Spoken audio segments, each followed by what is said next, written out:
This is a CBS News Detroit update. Good Monday morning. I'm Sandra Ali with a look at some of the day's top stories. We're working to get more answers about the sudden death of a Novi family attorney, Elaine Stapula. The 60-year-old collapsed Friday while out running a 102-mile endurance race in Colorado. Family and friends of a mother of 6 stabbed to death at a McDonald's in Eastpointe are having a memorial in her honor today.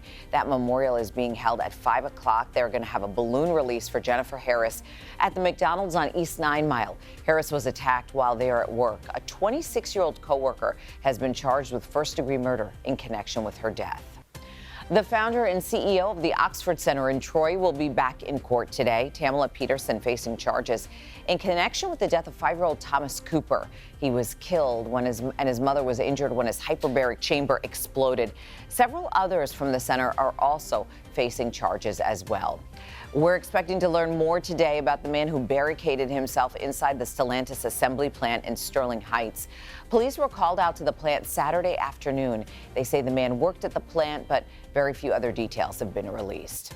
The price of tomatoes and tomato-based products like ketchup are expected to go up soon. That's because starting today, the United States is pulling out of a tomato price agreement with Mexico.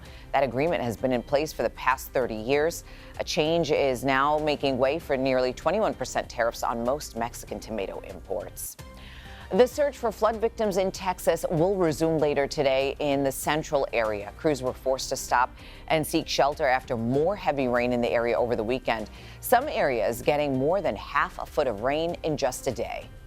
And she come running in and said, "I think it's a tornado." I got up, I opened the door just to look outside, and The owner of this home in Dearborn Heights still assessing the damage caused by a large tree. That tree snapped and fell onto his house Saturday.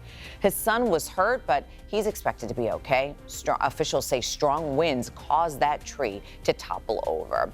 All right, speaking of strong winds, let's go ahead and get a check of the weather now with Troy. How are things looking for us on this Monday, Troy? None of that to deal with, Sandra, but we are going to be dealing with the air quality alerts. That'll be all day today for really most all of the state, certainly for all of Southeast Michigan. So if you have breathing issues, today will be a concern, all because of those fires. Still dealing with wildfires in Canada, bringing that smoke in our direction. We are warming up. We'll see lots of sunshine today, and of course no rain chances, going to a high of 88, at times feeling more like the 90s. Notice we heat up very quickly through the afternoon today. Next weather futurecast showing clear skies as we take you through the day. We stop the clock at 3 p.m. and we don't see much white on the screen. That would normally indicate a few clouds. We'll see 1 or 2 of those high thin clouds, but mostly sunny skies for today and again for tomorrow as high pressure dominates the forecast, and that will lead to some warm temperatures. With plenty of sun, we are going well above our average. The mid 80s for many spots. We're going to a high of 88 in Detroit today, going to 87 in Mount Clemens, 88 in Monroe, 87